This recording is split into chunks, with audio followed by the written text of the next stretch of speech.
立刻把房子给你弟做婚房。这是我挣钱买的房子，凭什么给他？我真的气笑了，这不是我妈，这也不是我的世界。5分钟前，我还在刷某音看那部叫《暴雨末日之我有一栋堡垒》的短剧，吐槽剧中那个被亲妈骚扰的倒霉主角，然后眼前一黑，再睁眼就坐在了这个陌生的客厅里。在记忆里，我叫沈烈，3岁时妈跟人跑了，外婆捡破烂把我养大，我好不容易攒钱买了房，以为能安定下来了，结果现在亲妈回来了，还要我把房子过户给同母异父的弟弟，所有的细节都和那部短剧一模一样。我甚至记得下一幕，主角接起电话被骂了半个小时，最后妥协说再考虑考虑，然后拖了1周。暴雨末日来了，他仓促卖房买车，差点死在逃命的路上。而现在我成了他。手机再次震动时，我按下接听键，没等那边开口，就直接告诉对方房子不会过户，钱也不会给，并建议他看看天气预报囤点吃的。电话那头爆发出尖锐的骂声，我挂断电话拉黑号码，动作一气呵成。窗外城市的霓虹彻夜不眠。这套60平米的小公寓，在剧中是主角的执念，也是催命符。他当时舍不得卖，拖到暴雨前3天才仓促出手，价格被压了15万，拿着那点钱改装房车时抠抠搜搜，结果在逃亡路上因为电力不足差点困死。而我不会犯同样的错误。走到窗前，看着凌晨空旷的街道，手机自动弹出一条推送：未来1周江南地区将迎来持续性强降水，就是今天了。剧中主角是在接到母亲电话1周后，看到暴雨预警才匆匆开始行动，但现在我有7天时间。我快速打开电脑开始列清单，脑中回忆着剧中那辆房车的配置：1600瓦太阳能板，300升水箱加雨水过滤，18立方米储物仓，军用级合金外层，全地形胎，防爆玻璃。这还不够，剧中主角在暴雨的第3天被困在服务区，因为没带足够的燃料，发电机只运行了10小时就停了。第4天晚上，他被一群幸存者围住，差点被抢走车辆。那些人撬锁时，主角在车里瑟瑟发抖，唯一的武器只是一把水果刀。我得加装更多东西来保证我的安全。天一亮我就联系了中介，房子挂牌价比市价低10万，唯一的要求是3天内全款付清。中介在电话里惊讶地询问我是否确认，我告诉他确定。我这急用钱，挂掉电话后，我就去了本市最大的房车改装厂，距离暴雨末世降临倒计时6天18小时。我穿越进了我看的末日短剧里。好消息，我是主角；坏消息，我没有系统，只能依靠自己。我匆匆忙忙开始准备房车度过末日。此时我已经赶到改装房车工厂，这里的经理是个40多岁的中年男人。听我说完改装需求后，他若有所思地看着我，说我这配置已经超过普通自驾游的范畴。我面不改色地撒谎说我要去西北拍纪录片，挑的路线偏，可能会遇到极端天气。经理点点头，在平板电脑上勾选储电系统升级，满电状态下全车电器能用5天，水箱加大到400升，再加一套净水设备，河水雨水都能过滤成饮用水。储物仓容积不变，但内部分区要调整，建议加装武器柜和药品冷藏区。我故意问武器柜是什么，经理压低声音说是防身用的。西北偏，有些地方不太平，备点东西没坏处。他们这儿有合作房，可以合法安装一些防护设备。我想起剧中那些撬车的幸存者，心中对这个经理更加满意，于是我点了点头。我穿成了我看的末日短剧里主角。我凭借我看剧的预知，提前开始准备物资，现在正在改造房车沟通中。房车的改造我找了专业的经理来筹划，他提出了很多有用的建议。经理继续补充说，车窗全部换成3层防弹玻璃，车身加装钢板，重点防护油箱和轮胎，再加一套红外夜视系统，车顶可升降观测台，轮胎换越野胎，底盘升高3寸，加装绞盘和推土铲，万一遇到塌方或者路障自己能清理。我问多少钱，经理在计算器上按了一串数字，把屏幕转给我，6位数，几乎是我卖房款的一半，但我眼睛都没眨，说可以，但要1周内提车。经理无奈解释说时间有点紧，我说加钱，经理笑了。3天后房子顺利卖出，签合同时，买家好奇地问我是不是要离开这个城市了。我看着窗外阴沉的天空说，算是吧，要变天了。第6天下午，我接到了改装厂的电话，说我的房车准备好了。看到实车的那一刻，我还是被震撼到了。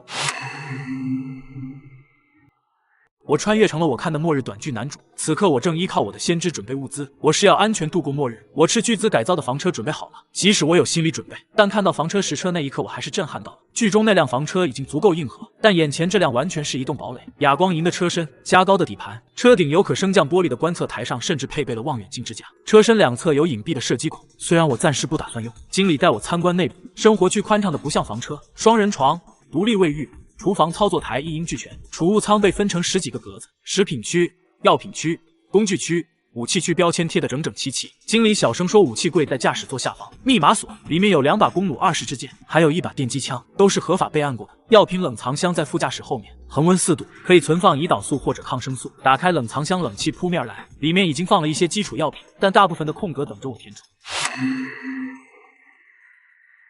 我穿越成了我看的末日短剧男主，此刻我正依靠我的先知准备物资，我是要安全度过末日。我此刻正在检查我斥巨资打造的房车，改造厂的经理正在给我介绍。经理拍拍车身说，油量加满能跑800公里，车顶有副油箱，还可以再加400公里续航。水箱满了，过滤系统测试过了，雨水过滤后直接能喝。他说：“说实话，殷先生，您这车开出去，只要不遇到官方，基本上都是横着走。我刷卡付款，虽然余额从7位数骤降到5位数，但我的心里却无比踏实。最后一批物资是在第7天上午采购的，我租了辆货车，跑了3家仓储超市、2家药店。”一家户外用品店，清单是照着剧中主角踩过的坑列的。当时的他缺什么，我就买什么：压缩饼干、罐头、真空包装肉类，足够单人吃2年；维生素片、抗生素、外伤处理包、手术器械，塞满了半个冷藏箱；燃料罐、蓄电池、净水片、防潮剂、望远镜、无人机、无线电对讲机。今天下午就要暴雨末日就要开始了。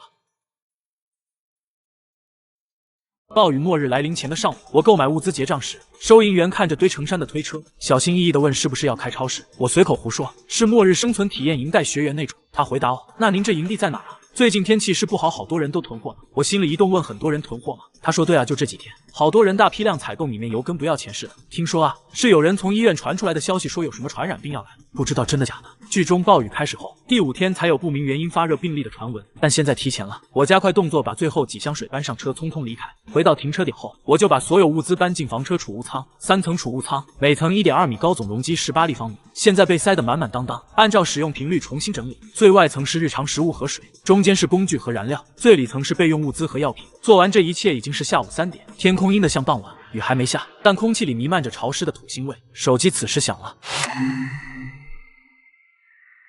暴雨末日来临前夕，我准备好了物资，打算逃离城市。电话响了，又是陌生号码，归属地老家，直接挂断拉黑。但紧接着另一个号码打进来，再挂再拉黑，第3个、第4个。母亲不知道从哪儿买了这么多电话卡，我索性关机，把手机扔进储物仓的夹层，启动引擎，仪表盘亮起柔和的蓝光，导航显示最近的高速入口在7公里外。看了眼副驾驶座上外婆的相框，他剧中这是主角唯一的精神寄托。于是我轻声对他说：“放心，这次我替他会活得好好的。”倒车出库，后视镜里，原主生活了4年的公寓楼在阴沉的天色中逐渐模糊。我没有不舍，只有庆幸我来了。还带着预知的剧情。上高速的第1个小时雨开始下了，起初只是细雨，但很快雨刷就从间歇档调到低速，再到高速。前方能见度不足50米，所有车都打开了双闪，像一群在灰幕中缓慢蠕行的萤火虫。看了眼备用手机，特意准备的离线手机没有 SIM 卡，只下载了地图和天气软件。屏幕上3个叠加的雨滴图标刺痛眼睛，红色预警未来3小时降雨量将达100毫米以上，和剧中一模一样的时间点。保持车速在60，打开前后雾灯。右侧应急车道上不断有货车强行挤入，他们想赶在高速封闭前冲出去。一辆满载钢卷的半挂车几乎贴着我的车超过去，激起的水浪让房车猛地一晃。我握紧方向盘稳住车身，剧中主角在这里差点失控撞上护栏，左后视镜被刮掉，但现在加高的底盘和全地形胎让车稳如磐石。导航提示前方2公里有服务区，我打了右转向灯，安全第一，这是剧中主角用血换来的教训。他在暴雨中硬撑，结果换道没打灯，遇到别的车直冲上来，轮胎打滑撞上隔离带，最后耽误了2天修理时间，而那2天正好是病爆发最猛烈的阶段。我稳当的把车开进服务区，停车场里已经停了7成满。我好不容易在角落找到个位置，刚停好车就看到一辆轿车试图离开，结果在积水里熄火。车主下车推车，浑身湿透，明智的人已经开始找地方躲雨了，撑着伞冲进便利店。收银台后的年轻店员递来纸巾，说这雨看样子一时半会儿停不了，又说天气预报说明天放晴，但我看悬。刚刷短视频，邻省有些地方已经淹了，视频很快就被删了，只说局部内涝。还有人说看到有车在水里漂着，和剧中的台词一字不差。我没说话，只是点点头，开始扫货。烤肠、月饼、速食，不是因为我缺，而是为了不显得太突兀。一个在服务区只加油不买东西的人，更容易被人记住。店员帮我装箱时，好奇地问是不是要长途旅行，我说走几个月，他说那多备点好，这雨看样子一时半会儿停不了，然后热心帮我推着购物车到车旁。我在高速服务区补充了一些物资，店员热心地帮我推车到我房车面前。我打开储物仓中层，让他把东西放进去。他看着满满当当的舱体，感叹这车真气派，装这么多东西够一个人活好几个月了吧。我说设计师说能装3个月补给，实际上按我的计算，如果只维持基本生存，这些储物仓够一个人用2年。店员离开后，我立刻锁好车门，煮了盒自热火锅。热辣的食物下肚，身体暖和起来。窗外暴雨丝毫没有减弱的迹象，反而越来越猛。停车场照明灯在雨幕中晕开一团团模糊的光斑，又有几辆车试图离开，但很快又倒回了车位。他们都意识到了这雨不寻常。晚上8点，雨声成了唯一的背景音。检查了车辆状态，电池满电，水箱满，油还剩3/4。储物仓物资清单在 iPad 上清晰罗列。我又添了几笔，需补充维生素片、常用药品和防潮用品，这些其实都已经背不熟，但我需要保持记录的习惯。剧中主角就是因为懒得记录，结果过期了2箱罐头，最后浪费了宝贵食物。睡前连上服务区的 WiFi， 刷了会儿的新闻，同城热搜全是暴雨积水、交通瘫痪，一则不起眼的推送夹在中间。市疾控中心提醒：暴雨季节，注意饮食卫生，谨防肠道传染病。我想起了原主的发小姜妍，在剧中他是主角唯一的朋友，在市疾控工作。暴雨第5天，他给主角打电话，让他囤物资躲起来，语气焦急的反常，然后电话就断了。之后姜妍再无音讯，剧中没有明确交代姜妍的结局，但暗示他留在了工作岗位就没有然后了。我翻出关机的手机，盯着里面姜妍的号码。剧中主角接到电话时已经晚了，现在我有机会提醒他，但我犹豫了。如果现在打电话告诉他末日要来了，他会信吗？还是会把我也当成疯子？更重要的是，改变他的命运会不会引发未知的连锁反应？最终我放下了手机，我不能冒险，至少现在不能。暴雨末日开始了，我在纠结要不要给原主的发小打电话提醒。权衡之下，我不能去冒险，毕竟蝴蝶效应是非常恐怖的。我凌晨4点莫名醒来，摸过手机，屏幕亮起的瞬间，一条推送弹出来，中央气象台升级暴雨预警为最高级别，预计未来72小时内，江南、华南等地将遭遇持续性特大暴雨，局地降雨量可能突破历史极值。我坐起身看向窗外，雨点砸在车顶的声音比睡前更密集，像无数小锤在敲打。不能再等了。洗漱完，我热了罐八宝粥就发动引擎，仪表盘显示室外温度只有18度，6月中旬这温度低的不正常。驶出服务区时，停车场大半车辆还在沉睡。ETC 抬杆的瞬间，岗亭里值班员趴在桌上似乎睡着了。我开上了主路，雨刷调到最快档，即使这样，视线依然模糊。打开前后雾灯，我将车速压在60，导航显示下一个服务区在120公里外。开出1小时后，天色渐亮，但视野反而更差。我在天亮前提前开车离开服务区，1个小时后天亮了，但暴雨没有停，因此视线依旧模糊，雨像是从天上倒下来。前方一辆 SUV 突然打滑，在积水路面扭了个 S 型，差点撞上护栏，我赶紧减速保持更远车距，一切都在按剧情发展。上午10点，我在第2个服务区加油，加油站内员工穿着厚重的雨衣，动作迟缓的可疑。我摇下车窗问他这雨下了多久了，他缓慢转头，雨水顺着帽檐滴落。他说1周，下了快1周了。他从没见过下的这么久的雨，就好像天漏了似的，和剧中一模一样的回答。我心头一紧，付了油钱，又多买了2箱矿泉水塞进储物舱。离开时，我从后视镜看到那员工还站在原地，他望着我离开的方向，姿势僵硬，不对劲，很不对劲。下午3点开过省界，手机天气 APP 上一连串城市后面全是暴雨图标，有些甚至是紫红色的特大暴雨。朋友圈开始出现各种视频，街道成河，车辆漂浮，有人站在2楼窗边挥手求救，但很快这些视频就显示已被删除。我看着手机里的新闻报道，灾害的报道一直被删，普通暴雨灾情官方会组织救援报道，而不是一味删除。傍晚6点，我决定在第3个服务区过夜。这个服务区比前2个大，所以人也多。餐厅里，邻桌一个大叔正跟人闲聊说，他家就住在江边，3楼以下全淹了。他说还好他跑得快，不然就困里面了。怪的是有些没跑出来的人，救援队去的时候，屋里没人，但有挣扎痕迹，还有血迹，人却不见了。活不见人，死不见尸。对面年轻人脸色变了，说叔你别吓人。大叔左右看看说没吓人，他侄子是救援队的，是他亲口说的。他们接到的指令也怪，不让进深水区，只能在浅水区用喇叭喊，说是有污染。我心里咯噔一下，匆匆扒完饭回房车检查物资，药品柜里抗生素、退烧药、外伤处理包分类码放，工具区工兵铲、多功能刀、公弩、电击枪都在该在的位置，防卫装备齐全。这是我和剧中主角最大的不同，他知道危险来了，才后悔没准备武器，而我一开始就备好了。正清点着，我手机突然响了。我听说了官方奇怪的态度，我察觉不对劲，赶紧回车上检查我的药品和防身装备时，我的昨晚开机的手机忽然响了，是原主的发小姜妍。盯着屏幕上跳动的名字，我心脏狂跳。剧中这个电话是在暴雨第5天打来的，而现在才第3天。我接起电话，姜妍的声音很急，背景声音里是密集的仪器警报声。她问我在哪儿，我说在高速上，我快到南岭了。姜妍说，听我说，现在立刻下高速找地方囤物资，越多越好，然后待着别动，锁好门，谁来都别开。我问出什么事了，是不是疫情？他说比那严重，还在保密期，不能多说，但过几天，最多1周上面会有通知，到时候肯定抢购的更多人，现在就去囤，别等了。我说姜妍你，他打断说，相信我，我们是20年朋友，我不会害你，囤好物资，待在安全的地方，等这一切过去。我问你怎么不囤？电话那头沉默了2秒，警报声更密集了。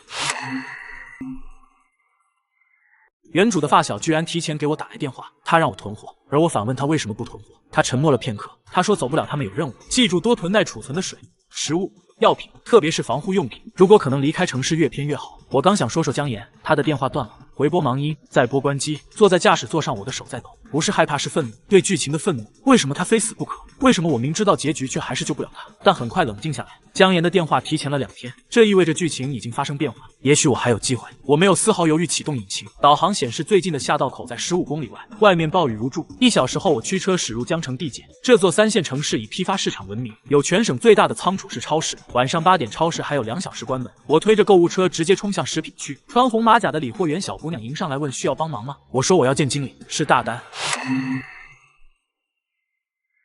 3分钟后，一个戴金丝眼镜的中年男人快步走来，胸牌上写着值班经理王震。我把手机递过去，屏幕上是一份早就准备好的清单，原本是为可能的长途旅行准备的，现在现场加了3倍数量。王经理扶了扶眼镜，确认清单上的物品：大米50斤装300袋，面粉200袋，挂面、方便面、压缩饼干、罐头、真空包装肉类，按清单上的量。另外饮用水100箱，功能饮料50箱。他抬头看我，眼神里有疑惑，但更多的是看到大单的兴奋。他说库存可能不够，得从仓库调，也需要时间备货。我说可以等，现在能拿的先装车。接下来的2小时，王经理调来6个员工，他们用叉车把承托的米面从仓库运出，购物车堆满了就推到收银台，扫码再堆到一边。其他顾客投来惊讶的目光，有人拿出手机拍照。我压低帽檐背过身去。货物拿到房车前时，一个员工看着我的房车犹豫地说：“可能装不下。”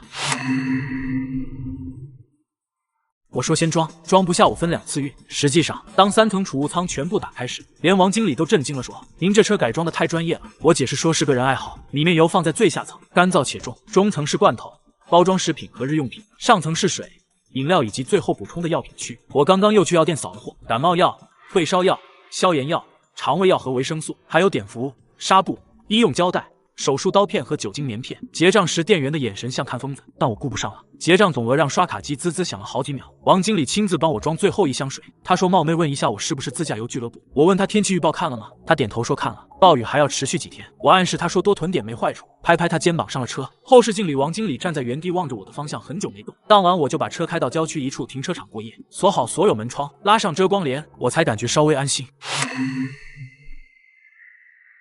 我补充完物资，找到一处郊外停车场。我将门窗锁好后拉上窗帘。我的备货清单在 iPad 上更新，食物类足够单人消耗3年，水400升水箱满，外加100箱瓶装水，理论上够1年半。药品常用药齐全，抗生素足够，工具基础齐全，防卫装备充足。和剧中主角相比，我的准备充分了10倍。睡前最后刷手机时，同城论坛有几个帖子在讨论奇怪的患者，说有人高烧不退，行为异常，但帖子很快消失。官方账号发通告，近日暴雨导致部分区域积水，请市民注意安全，不信谣不传谣。标准话术，关掉手机躺下。车外雨声依旧，第2天清晨雨势稍减，但天色依然阴沉。我决定在离开江城前最后享受一顿像样的热食。导航找到一家评分很高的菌子火锅店，店面不大但生意很好，才上午11点就坐了7成客人。服务员领到角落小桌，我点了菌锅加红葱和牛肝菌。他认真叮嘱锅开了之后煮满20分钟才能吃，期间千万别用筷子搅，更别偷尝。上周有人没煮熟就吃，直接送医院了。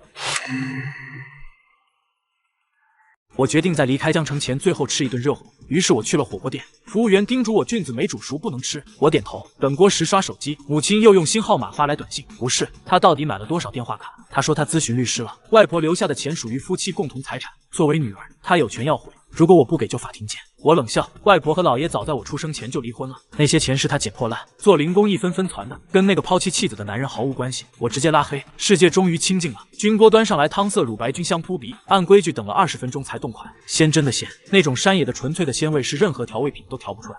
吃到一半，窗外传来喧哗，起初没在意，直到尖叫声响起。火锅店临街，我透过玻璃窗看到对面人行道上，一个穿黑色外套的男人正扑在一个女人身上，不是普通的推搡，是野兽般的扑咬。他死死咬着女人的肩膀，任对方怎么挣扎捶打都不松口，血瞬间染红了女人的浅色上衣。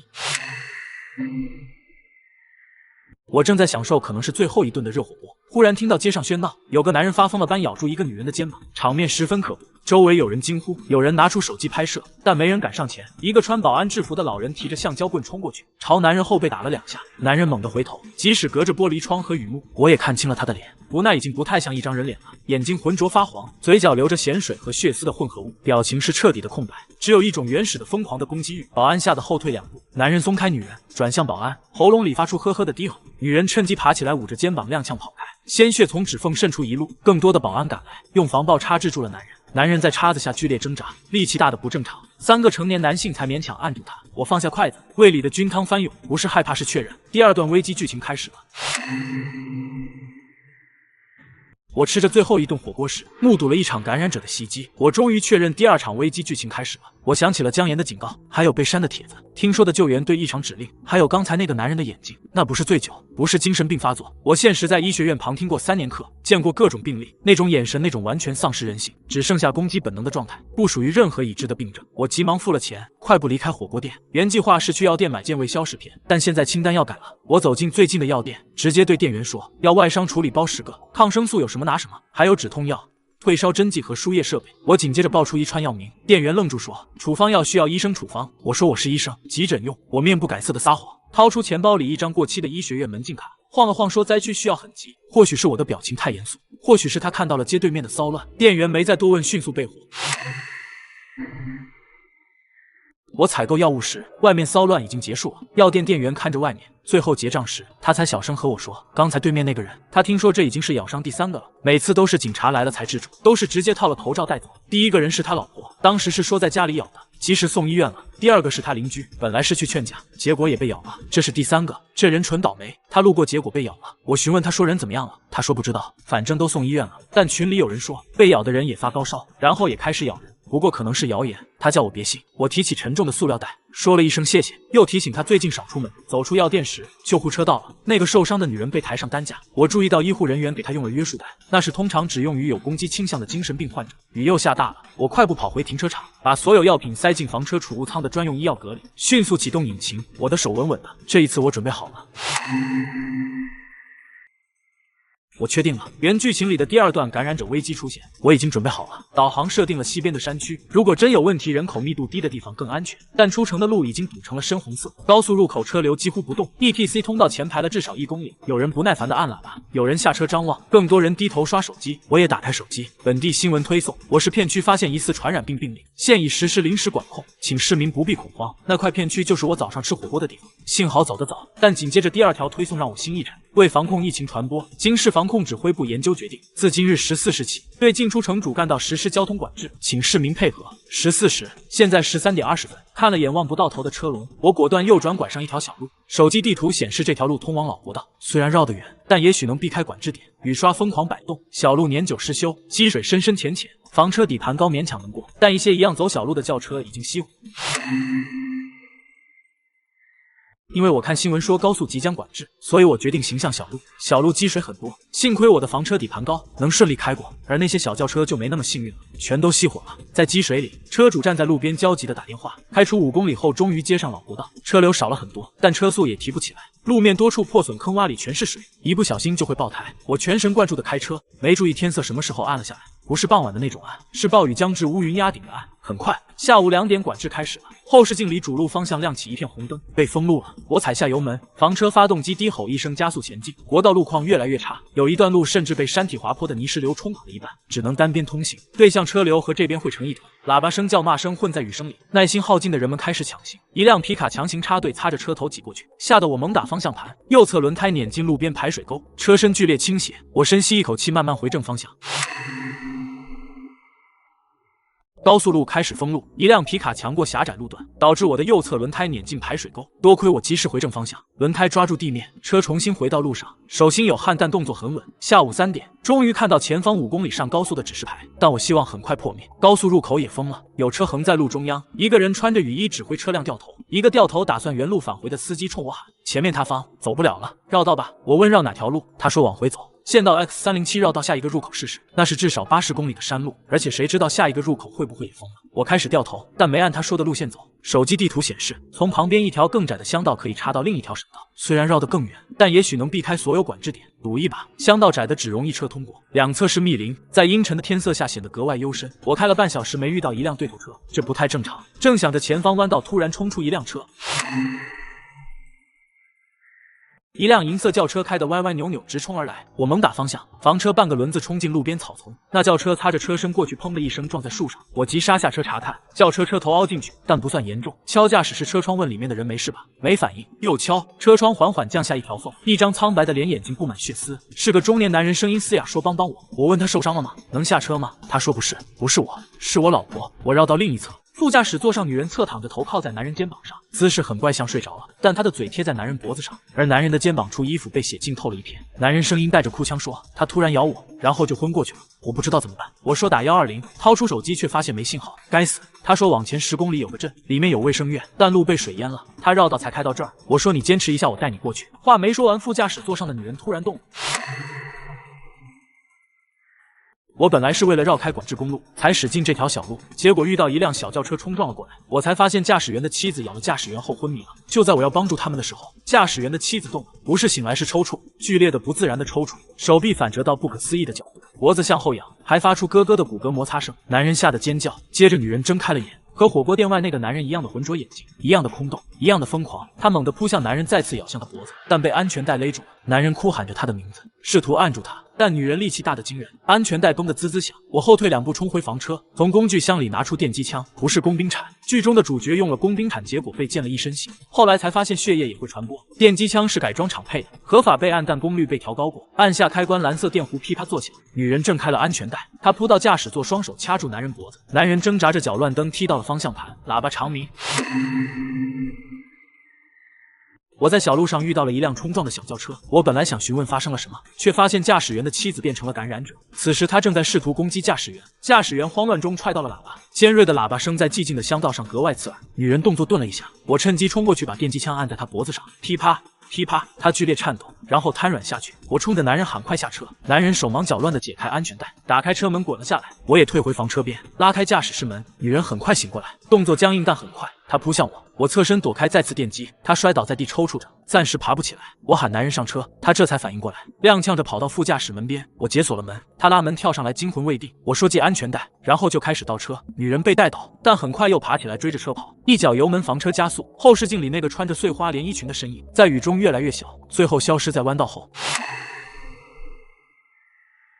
我在小道救了一个男人，他的妻子变成了感染者，我载着他逃离了他的妻子。此时车内一片死寂，只有雨声和男人粗重的喘息。他瘫在座位上，手捂着脖子，指缝渗血，说不知道伤得重不重，但他之前还好好的，早上说头疼发烧，我给他吃了退烧药，然后他就睡了。我本来开车想带他去镇上看病，路上他突然醒了就咬我，我从医药箱里翻出碘伏和纱布，让他自己处理一下。问有酒精吗？先消毒。他颤抖着接过，笨拙的给自己消毒，伤口不深但齿痕清晰，已经红肿。我问他老婆最近有没有接触过什么人，或者被动物咬过，他说没有，他们一直在城里上班，回家2点一线。就昨天他去菜市场买了烫奶。我又追问哪个菜市场，他说就家附近的朝阳市场。朝阳市场，剧中疫情就是从那里爆发的。我问接下来打算怎么办，他说不知道，然后看向我问他怎么了，是不是疯了，还是狂犬病？我没回答。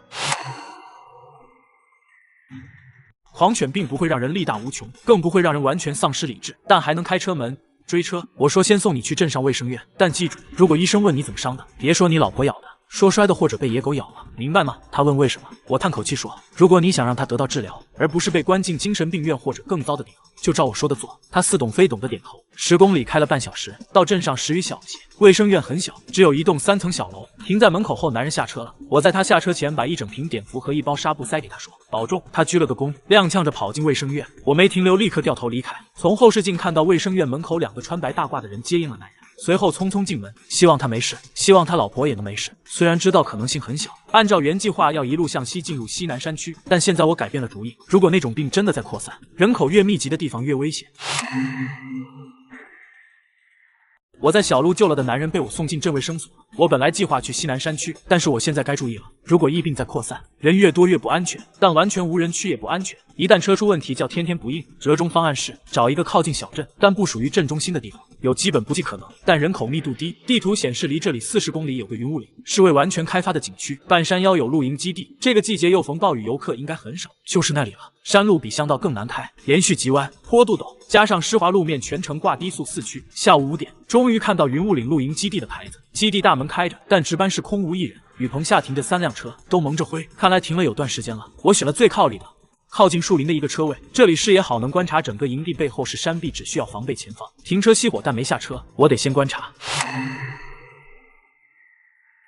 我找到了一处营地，营地不大，总计20个车位，中间是公共卫生间和淋浴间，另一头是栋2层小楼，应该是管理处。楼里亮着灯，等了10分钟，一个穿着雨衣的中年男人从小楼出来，手里提着水桶往卫生间走。他看到我的车愣了一下，然后走过来。我放下车窗，他问我是来露营的吗？我说路过雨太大了，想住一晚，还能办入住吗？他说能，不过就1人值班。老板下山进货被雨困住。他抹了把脸上的雨水，说1晚80，有水电装，扫码支付。卫生间能用，但热水器坏了没热水。我说没事，递出手机扫码，又问有吃的卖吗？他说只有泡面、火腿肠，别的没了。要不等一会儿宿舍有面条，可以给1碗。我说不用了，谢谢，我自己有。他点点头，指着小楼说在201有事敲门，晚上锁好车门。这山里最近不太平。我心里一紧，追问不太平是什么意思。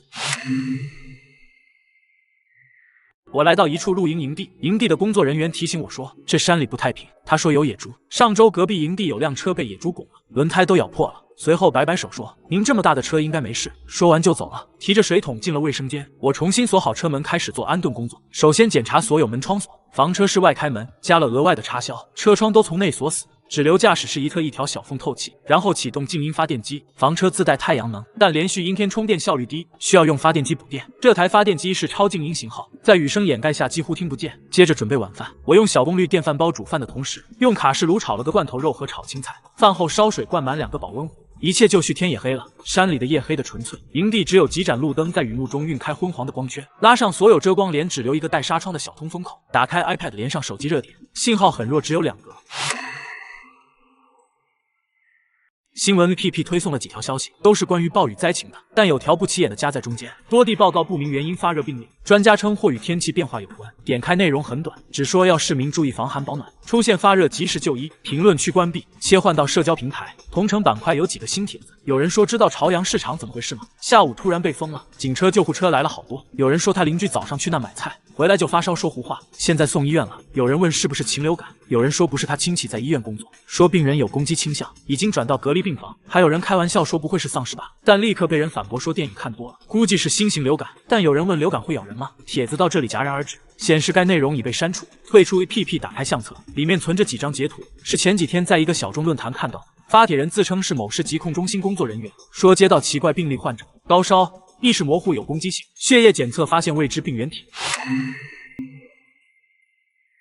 当时只觉得是阴谋论，而现在我关掉 iPad 躺下，车外雨打树叶的声音有节奏的响着，像某种催眠曲，但我睡不着，一闭眼就是火锅店外那个男人的眼睛，是轿车里女人抽搐的身体，是姜岩电话里急促的叮嘱，辗转反侧到凌晨才迷迷糊糊睡着。我做了个梦，梦见自己回到小时候，原主的外婆牵着的手走在雨后的小巷，她指着天边的彩虹说，略略你看，再大的雨也会停，停了就有彩虹。醒来时我的眼角湿湿的，第二天雨依然在下，我决定在营地暂住，这里地势高，视野开阔，有基本的水电，还离镇子不远不近，最重要的是目前看来安全。第一天整理物资，我把储物舱里的东西重新分类码放，制作了详细的清单，食物按保质期排序，药品分门别类，最后工具再检查一遍。第二天加固车辆，用自带的钢丝网覆盖车窗，留出驾驶的视野，在车门内侧加装横杆，工兵铲放在驾驶座边，电击枪则随身携带。直到第3天，我才开始探索周边，穿雨衣雨靴，带工兵铲以车为圆心，半径500米走了一圈。营地确实只有值班员1人，他叫老陈，本地人，老婆孩子在镇上。他说老板下山3天了，一直没回来，电话也打不通，估计路都冲垮了。这雨再下，他也得撤山下了。家里就老婆孩子不放心，我给他留了4盒自热火锅、2包火腿肠，他千恩万谢。第4天，老陈决定下山，他开着一辆破皮卡，临走前把营地钥匙交给我说，哥们帮我看着点，过2天就回来，要是1周后还没回来，就自己走吧，不用等了。我说山下情况可能不好，小心。他说知道。他走小路绕道回去。对了，昨天听收音机说好几个地方封城了，说是防疫，提醒我多备点吃的。他走了，营地只剩1人。第5天雨终于小了，转为绵绵细雨。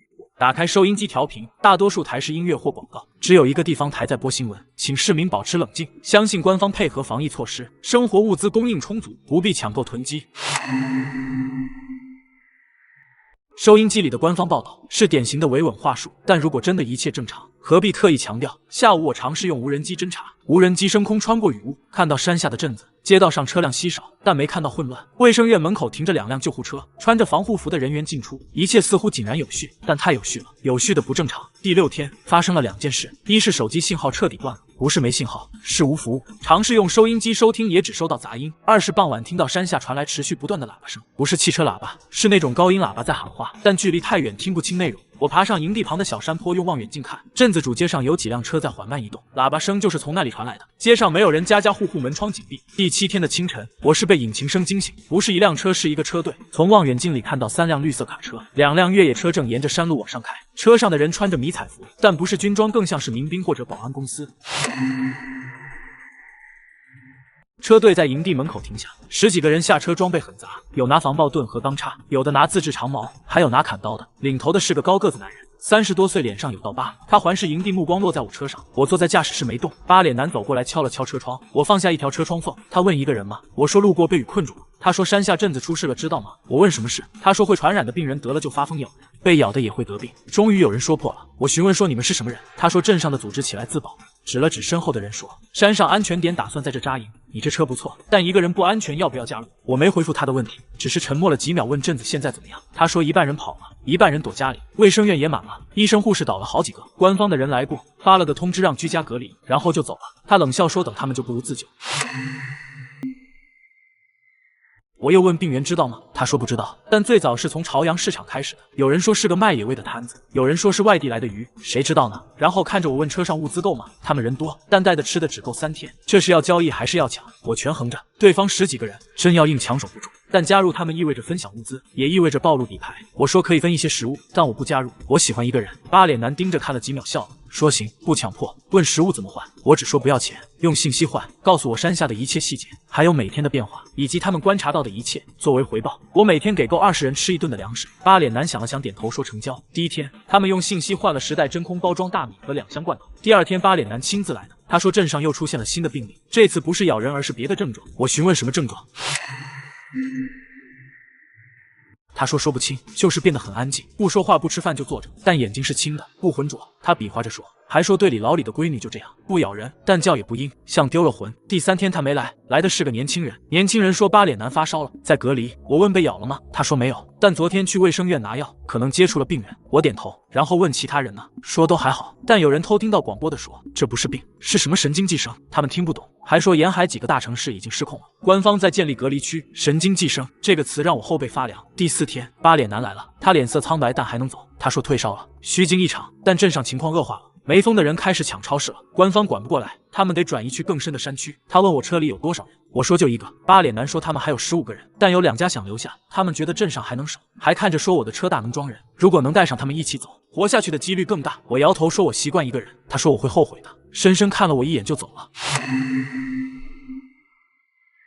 因为他说我会后悔的，所以我那天晚上仔细检查了所有门窗锁，还把电击枪放在手边，但一夜无事。第5天清晨醒来时，营地空了，八脸男和他的队伍像从未出现过一样消失了，只留下几个空罐头盒和篝火的灰烬。在他们扎营的地方发现一张纸条，压在石头下，兄弟，我们往西走了，如果改主意可以追来。最后一条信息，收音机收到消息，官方正在建立安全区，最大的在西北，但路上很危险，保重。八脸，我捏着纸条看向西方，层层叠叠的山峦在晨雾中若隐若现。八脸他们走后，营地彻底安静了。我多待了2天观察山下镇子。第2天下午，镇子方向传来几声爆炸，接着起火，黑烟升得很高，之后没看到任何人活动，手机依然没信号，收音机偶尔能收到杂音，有时是断续的语音，但听不清内容。我知道是时候走了。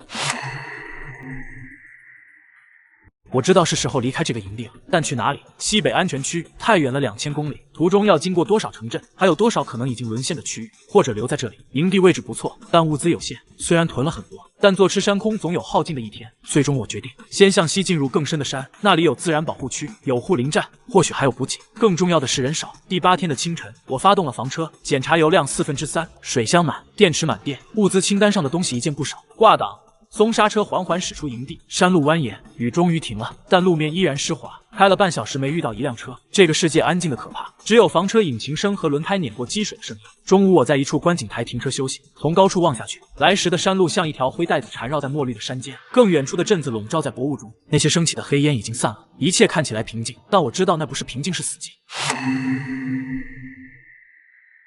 重新上路后，我开始留意路边的痕迹，有车辙，很新鲜，不止1辆车，可能是八脸他们的车队，也有脚印杂乱朝着山里延伸。下午3点到达一个岔路口，路牌只是向左往自然保护区，向右往另一个县城。我选择了左，路更窄了，但铺了柏油，保养的不错。两侧是茂密的原始森林，树冠遮天蔽日，光线暗淡。开了几公里，看到一个检查站，栏杆放下，但岗亭里没人，停车按喇叭没人应。我下车查看，岗亭门虚掩着，推开里面空无一人，桌上有一杯茶，已经长了霉。墙上挂着值班表，最后一天是7天前，7天正好是到云雾岭营地的时间。检查站的栏杆是电动的，但可以手动抬起。我找到控制杆，费力的抬起栏杆，开车通过。过去后犹豫了一下，又把栏杆放下了，算是小小的路障吧。过了检查站路况，反而变好了，显然是专为保护区修的旅游公路平坦，偶尔有观景台，但一个游客都没有。开了大概10公里，前方出现建筑。是个小型游客中心，3层小楼旁边有停车场和公厕，把车停在隐蔽处。我拿上工兵铲和电击枪步行靠近。游客中心大门锁着，但玻璃碎了，从破洞钻进去，里面一片狼藉，宣传册散落一地，柜台被翻过，纪念品货架倒了，但没看到血迹，也没打斗痕迹，更像是匆匆撤离。在1楼转了转，没发现有用的东西。我上2楼后，发现是办公室和休息室。一间办公室门开着，电脑还亮着屏保，显然断电前没关。我打开抽屉，找到一本地图册，是详细版的保护区地图，标注了护林站水源徒步路线。好东西，还找到几个没拆封的笔记本和几支笔，我选择一起带走。正要离开，听到楼下有动静，很轻，像是脚步声。我握紧电击枪，屏住呼吸，声音停在1楼大厅，接着是翻找东西的声音，还有咀嚼声。慢慢挪到楼梯口往下看，大厅里一个人背对着蹲在倒下的货架边，正从地上捡东西吃，看穿这是景区工作服。我喂了一声，那人猛地回头，一张年轻的脸，20出头，眼睛是青的，但满是惊恐。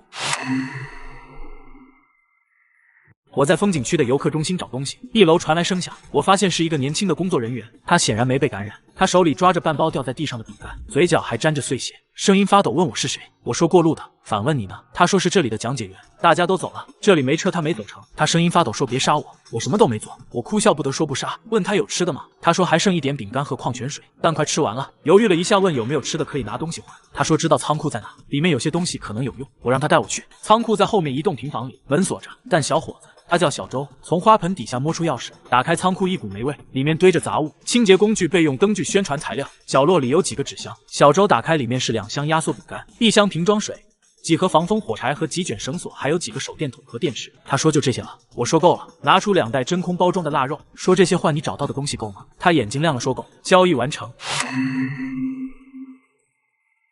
暴雨末日里疫病扩散，因为我是穿越进这里的，所以提前准备好了房车。就在我开着房车进入风景区，却遇到了被落下的员工小周。我和他进行交易，他带我找仓库，我给他食物。找到仓库后，我把物资搬上车。小周眼巴巴地看着，他问我是不是要走了，能不能带上他。他说他会开车，会修东西，什么都能干，让做什么都行。我问他为什么想跟我走，他说他一个人害怕，这几天晚上总能听到奇怪的声音，像人在哭又像动物叫，他都不敢睡觉，而且他的食物快没了。看着这个年轻人，他脸色苍白，眼窝深陷，确实像几天没睡好。我本想说习惯一个人，但他几乎要跪下说求我了，真的什么都愿意做。我心软了，我告诉他，如果和我走，他得守规矩。第一，完全听指挥；第二，不许乱碰东西；第三，敢有歪心思立刻扔下去，明白吗？他用力点头说明白。我让他上车。就这样，我的末世旅途有了一个同伴，而故事还没结束。我相信我一定能成功活到最后。